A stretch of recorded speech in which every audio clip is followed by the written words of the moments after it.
Welcome back everybody again to Know Your Own Strength. Today our topic is going to be the dynamic ladder. And as previously explained in the past video about the 4 foundations of dynamics and how they come together to be able to help your body move, what this video will be talking about is basically the exercises that you are able to do once they come together and you do that. Okay? So what we're going to do is we're going to talk about number 1, and also I want to address real quick the reason I named it the dynamic ladder is because just like a ladder, you have to start at the first step in order to get to the top. As the saying goes, you have to walk before you run, and you have to be able to crawl before you can walk. Okay? And that's what this is based off of. So anyway, to number 1 is basic function or basic human movement. Okay? This is the thing that unless you are born with some kind of disability or handicap, every human has these basic abilities of physical movement, i.e. walking, squatting, lunging, pushing and pulling with your upper body, bending. All these types of things are the things that people do throughout a normal day, whether it's for work or pleasure or anything. These are the movements that every human is typically able to do. Okay? So now, to move on from there, these movements, of course, as I said, are not movements that you typically do to train, so to speak, because you're already basically able to do them. So then we will move on to the 2 to 4 steps of the dynamic ladder. So step 2 is going to be described as what I call simple strength. Okay? Now, what simple strength is the basic function that I already mentioned before, the walking, the pushing, the pulling, and lunging.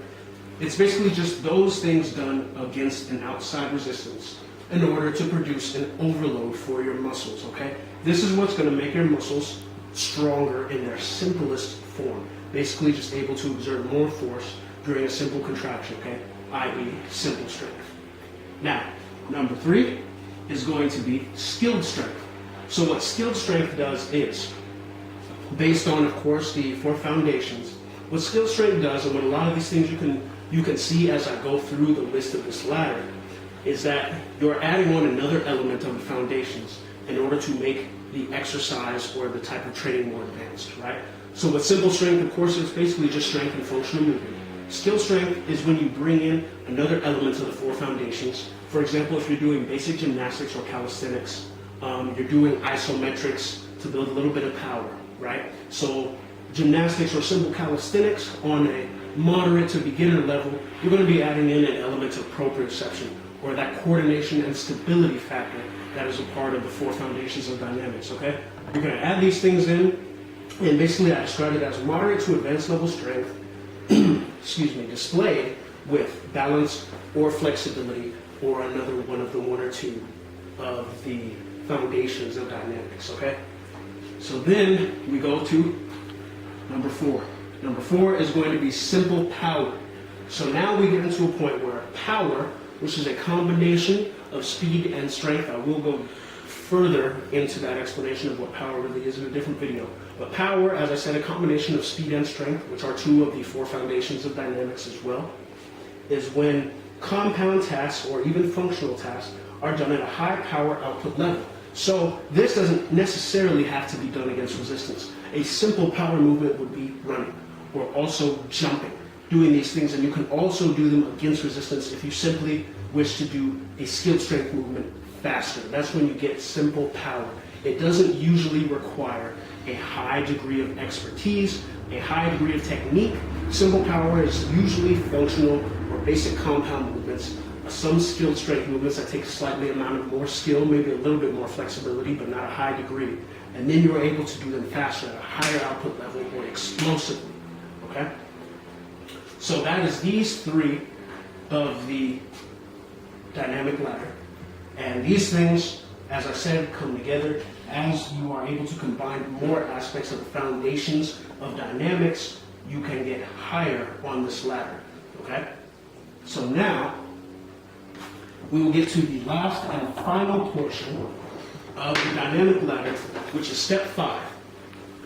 This portion I call complex power. Now, the reason I call it complex is because this is going to take all 4 of the foundations of dynamics or movement. Okay, all 4 of them are going to be required at a high level in order to really reach a high complex power level. Okay? So complex tasks that require elite functional level, i.e. balance, agility, flexibility, proprioception, strength, speed, all of these things must come together equally at a high level in order to truly reach a high complex power ability. An example of certain sports that would be complex power-related sports would be elite gymnastics levels. What you see gymnasts do at the Olympics when they're on their parallel bars or they're on the steel rings, sometimes they're doing their floor movements, when you see them doing flips, those are complex power movements. You have to have a high degree of flexibility so you do not hurt yourself. You have to have, obviously, a high degree of strength to do these things. You have to have speed, and you have to have balance. You have to be able to sense your body where it is at the moment with what you're doing. Another example is martial arts, very similar to gymnastics, mostly a lot of body weight movements, high degree of power and flexibility is needed. In order to have power, you must have speed and strength, okay, which is the other half of the foundations of dynamics. Excuse me. And of course, weightlifting is another one if you want to go into lifting or not so much of the body weight, if that's not exactly your thing, so to speak. Weightlifting is another example. You have to have a high degree of flexibility, a very high degree of power to be able to throw these weights, these outside forces from your body, to be able to use your inner forces of your body to control and manipulate these weights, to throw them overhead and not hurt yourself. That's weightlifting. That is also a complex power movement. Okay, I could go on and on all day. There are other sports that use complex power of style, like for example, track and field. Pole vaulting is a high skill level type of exercise or movement that requires complex power. You need all four of those things together in order to complete it fully.